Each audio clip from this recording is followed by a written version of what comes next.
भारत तमिलनाडु में स्थित आखिरी शहर खूबसूरत शहर कन्याकुमारी की स्टोरी जानने वाले हैं।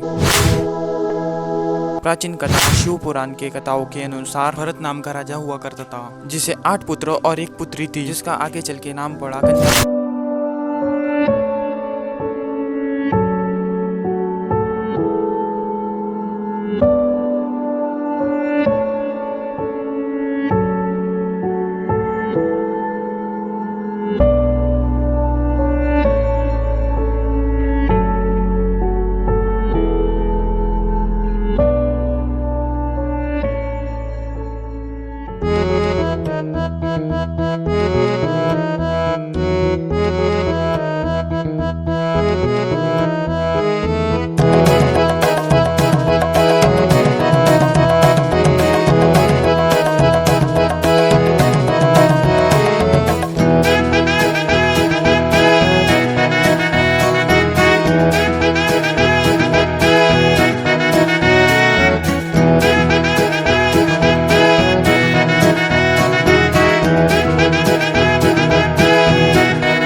गाइस तक काम तो आप सोच रहे हैं कि ये अचानक से ट्रांजैक्शन कैसा। तो हेलो गाइस, तो कुछ दिनों पहले मैंने एक सीरीज स्टार्ट की थी जिसका नाम था AGV travel series of south India. तो हुआ क्या, आओ यार उसकी स्टोरी बताता हूँ। तो जैसे कि आपने देखा कुछ समय पहले, मतलब कुछ महीने पहले मैं साउथ इंडिया घूमने गया था, जिसको दिखाने के लिए मैंने वीडियो में कुछ रिकॉर्डिंग की थी, जिसको दिखाने के लिए मैंने शुरू किया था AGV travel series of south India. सिर्फ उसी के मैंने 2 ही एपिसोड बनाए, जो कि थे ट्रेन जर्नी और मदुरई का। तो आज हम दोबारा से कंटिन्यू कर रहे episode 3 AGV travel series of south India का। तो आओ यार उसको शुरू करते हैं और इस जर्नी में आपको आगे की अपडेट देता हूँ। तो आओ यार।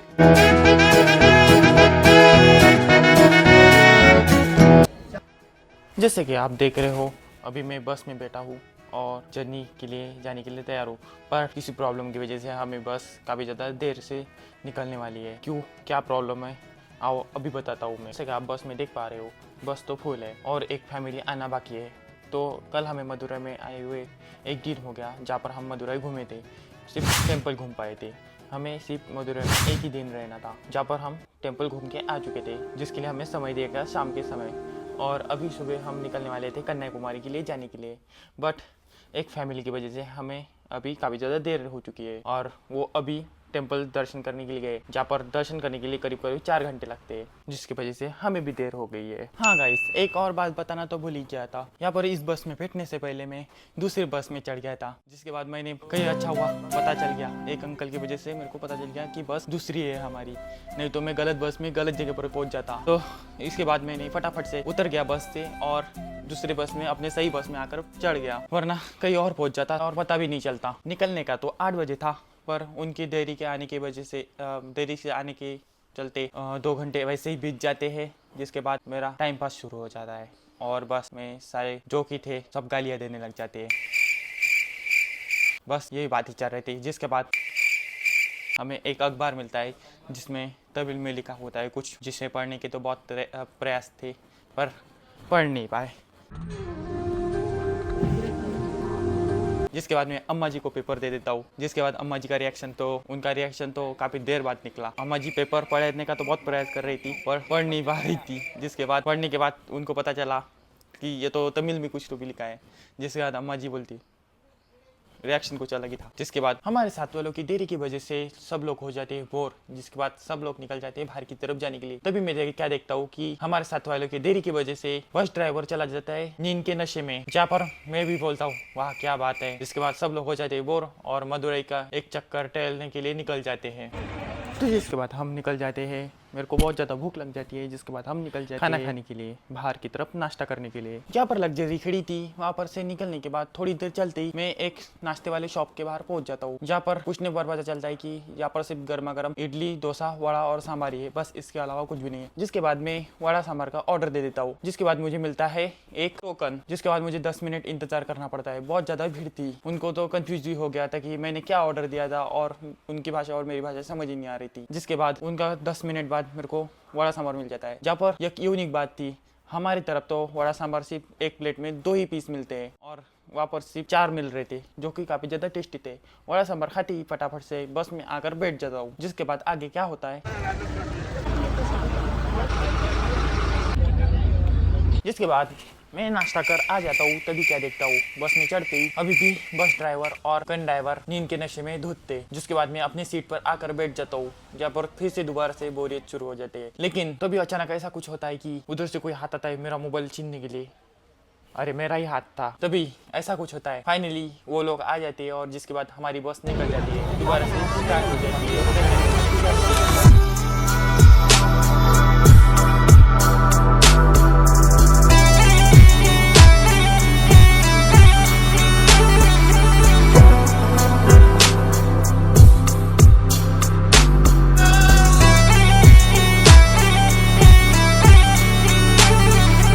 गाइस, जैसे कि आप देख पा रहे हो, अभी हम मदुराई से अभी निकल चुके हैं और अभी हम मदुराई से बाहर है। तो अभी हम जाने वाले हैं कन्याकुमारी। कन्याकुमारी करीब करीब यहाँ से 244 यानी 244 किलोमीटर है, करीब करीब 4 घंटे लगने वाले हैं। और मौसम भी काफ़ी ज़्यादा अच्छा हो रहा है और मेरे को खिड़की के पास वाली सीट बहुत ज़्यादा पसंद है, जहाँ से मस्त ठंडी हवा और बाहर के सुंदर नज़ारे दिखते हैं। बस सफर को एंजॉय कर ही रहे होते कि तभी लोग अचानक से बाहर देखने लग जाते खिड़की के सारे लोग। तभी मैं तो बोलता हूँ क्या हो गया, फिर लोग देखते हैं बाहर की काफी बड़ा सा पहाड़ जैसा पत्थर होता है, मतलब पत्थर जैसा पहाड़ होता है बड़ा बड़ा, जो कि पूरा पत्थर था, उस पर पेड़ नहीं थे और उसके नीचे मंदिर था, जो कि काफी ज्यादा खूबसूरत था, जैसे कि आप यहाँ पर देख पा रहे हो। बस मैं सफर का मजा ले ही रहा होता हूँ कि कुछ देर बाद बारिश शुरू हो जाती है और मौसम बदल जाता है। बस रास्ते में चलते चलते थोड़ी देर रुक जाती है, जहाँ पर मैं देखता हूँ कि बाहर काफ़ी ज़्यादा भीड़ हो जाती है, जहाँ पर छोटा सा एक्सीडेंट हुआ, अच्छा हुआ ज़्यादा चोट नहीं लगी। जिसके बाद फिर से बस कंटिन्यू चलने लग जाती है।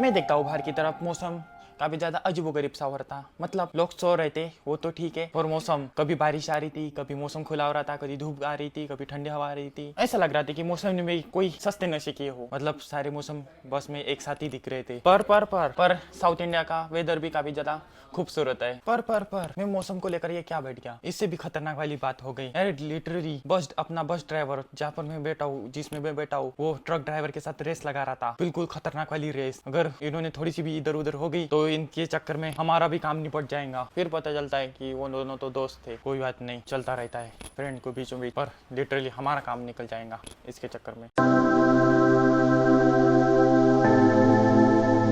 टोल गेट क्रॉस करते ही कुछ देर बाद हमारी बस इस होटल पर रुक जाती है, जहाँ पर मैं फटाफट जाकर कुछ खाने के लिए ले लेता हूँ, जो कि कुछ अजीबोगरीब टाइप का था। मैंने बोला कुछ नया है, ट्राई करके देखा जाए। पर जब मैं जा रहा था तो बारिश शुरू हो गई, जिसके बाद थोड़ी देर रुकना पड़ा, जिसके बाद दोबारा से फटाफट बस में जाकर बैठ गया। अभी तो लोग खाना नाश्ता पानी कर रहे थे, क्योंकि बस यहाँ पर आधा 1 घंटा रुकने वाली थी। जिसके बाद मैं इस चीज़ कुछ तो भी लिखा था, जो कि टटाई कुछ तो भी नाम था इसका, जिसको मैं अनबॉक्स कर खाने लग जाता हूँ। जिसका टाइप मेरे को लगा कोई चिप्स जैसा टेस्ट होगा, पर इसका टेस्ट कुछ अजीबोगरीब टाइप था। जिसके बाद मैं अकेला नहीं खाता हूँ, सबको देकर, मतलब सबको गड्ढे में डाल देता हूँ, मजाक कर रहा था। सबको शेयरिंग इस सबसे बड़ा ये होता है, सबको शेयर करके खाना चाहिए दोस्तों, समझ गए हो। जैसे कि गाइस, जब भी मैं कुछ नया ट्राई करता हूँ तब मेरी बैंड जरूर बजती है, जैसा कि अभी बज चुकी है। जिसके बाद दोबारा से हमारी बस निकल जाती है कन्याकुमारी रास्ते को कंटिन्यू करते हुए। रुको, इसके बाद यही नहीं रुका, दोबारा से गया और मैंने समोसा लाया। आपने समोसा तो देख के ही रखा होगा, क्या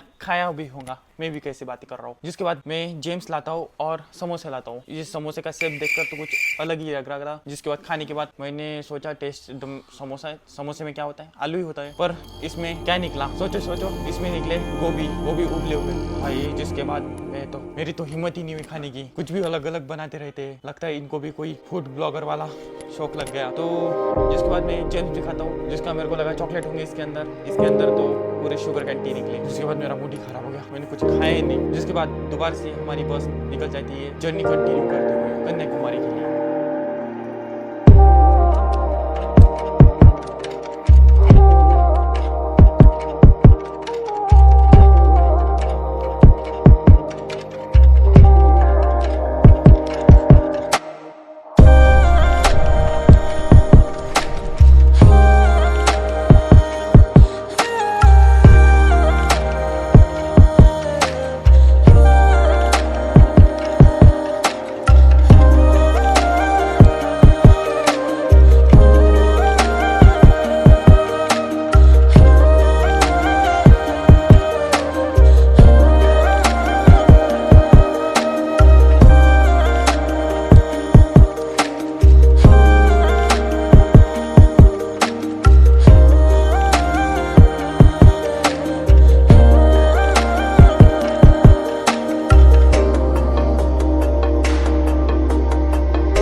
तो कैसा लगा व्यू यार, बारिश शुरू हो जाती है जिसके बाद है ना काफी खूबसूरत नज़ारे देखने लग जाती है। और बाहर तो काफी ज्यादा वो जो पवन चक्कियाँ जिससे बिजलियाँ तैयार होती है वो तो काफी सारे थे, मतलब काफी सारे आपने देखे होंगे जैसा कि वीडियो में। और फाइनली जिसके बाद हम पहुंच जाते हैं कन्याकुमारी। Welcome to Kanyakumari.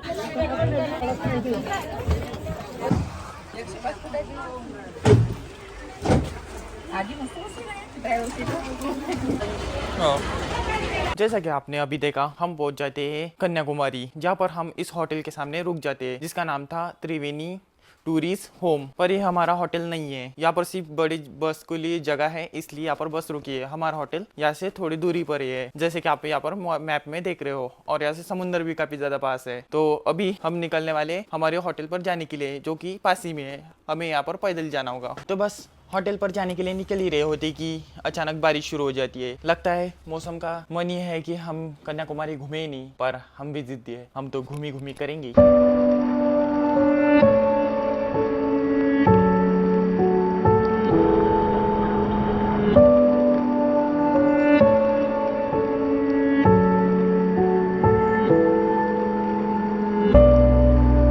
कुछ देर के बारिश के बाद हम निकल जाते हैं अपने होटल की तरफ जाने के लिए, वो भी पैदल बस पास ही में है। थोड़ी देर की वॉकिंग करके हम निकल जाते हैं होटल की तरफ जाने के लिए। बीच में नदी भी बहती हुई दिखती है और हम फाइनली होटल पर पहुंच जाते हैं, जहाँ पर अपने रूम पर जाने के लिए निकल जाते हैं।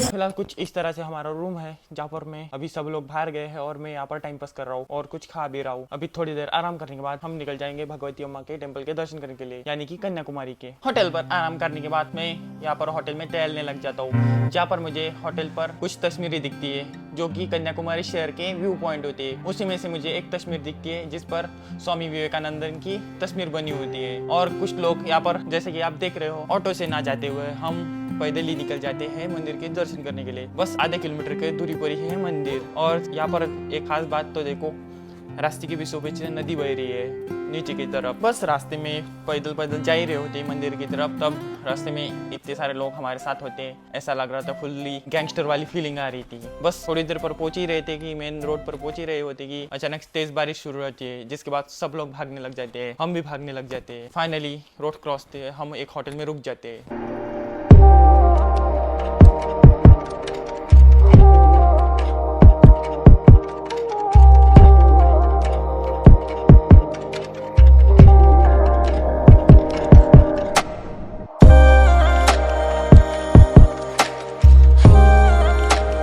जिसके बाद बारिश बंद हो जाती है, जिसके बाद हम निकल जाते हैं दोबारा से रास्ते को कंटिन्यू करते हुए मंदिर की तरफ। और एक खास बात बताना भूल गया, जिस होटल में हम बारिश की वजह से रुक गए थे, उस होटल को जो मेन गेट थे लोहे के, उसका हाथ लगाती मेरे को जोरदार वाला झटका लगा। अच्छा हुआ ज़्यादा भयंकर वाला करंट नहीं था, नहीं तो यही निपट जाती। और ऊपर से बारिश भी शुरू थी।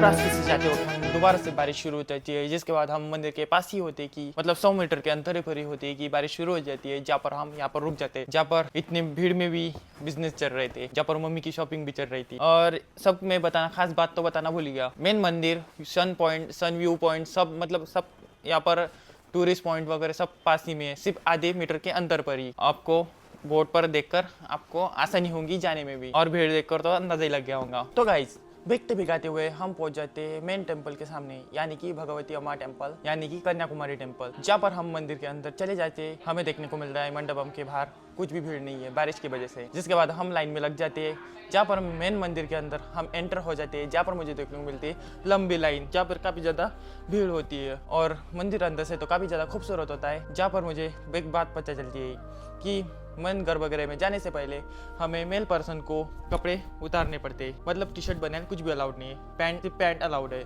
सिर्फ मेल पर्सन को।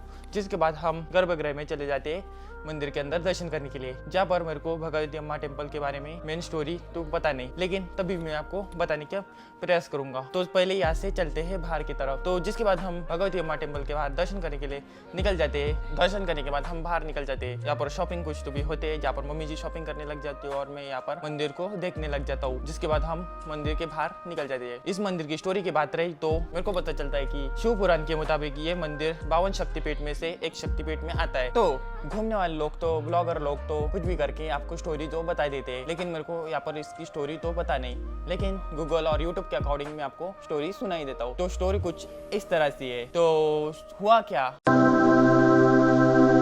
भारत तमिलनाडु में स्थित आखिरी शहर, खूबसूरत शहर कन्याकुमारी की स्टोरी जानने वाले हैं।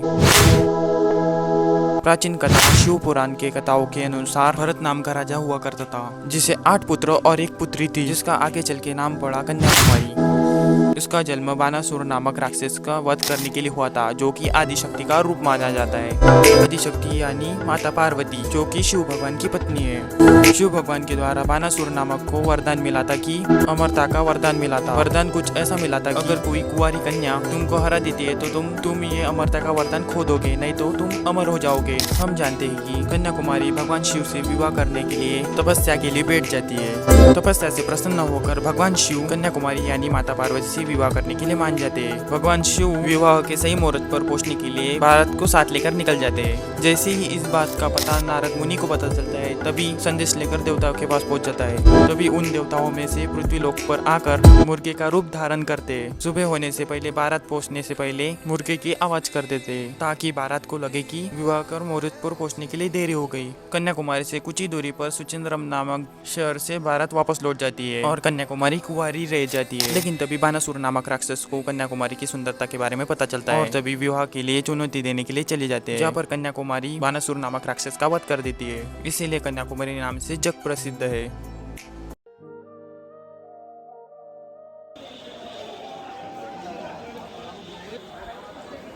तो गाइस मंदिर में दर्शन तो अच्छे से हो गए, पर मंदिर से वापस लौटते वक्त मुझे काफ़ी ज़्यादा रिग्रेट मतलब दुख हो रहा था कि बारिश की वजह से हम सनसेट पॉइंट सारे व्यू पॉइंट घूम नहीं पा रहे थे। पर वापस जाते वक्त हमें तभी याद आता है अब तो भीग तो गए हैं, तो अभी समुद्र घूम के आते। तो इसलिए हम होटल की तरफ ना जाते हुए वापस से मंदिर की तरफ से होते हुए हम त्रिवेणी संगम यानी जहाँ पर टूरिस्ट पॉइंट है सारे वहाँ पर पहुँच जाते हैं, जहाँ पर मुझे ऐसा कुछ नज़ारा देखने को मिलता है।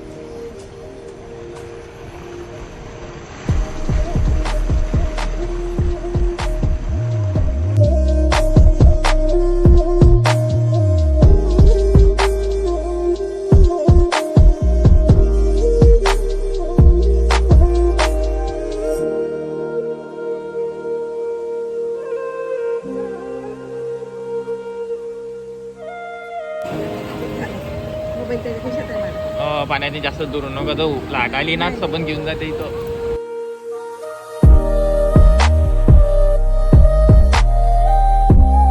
कैसा लगा यहाँ का व्यू? पर दुख तो बहुत हो रहा था कि इतनी बारिश की वजह से हम यहाँ पर सनसेट पॉइंट मिस हो जाता है. तो गाइस यहाँ पर हमने समुद्र के किनारे पर, जो कि वर्ल्ड फेमस था और भारत के आखिरी कोने पर भी था, तो इसके बाद का तो बहुत दुख था कि बारिश की वजह से यह सब मिस हो गया.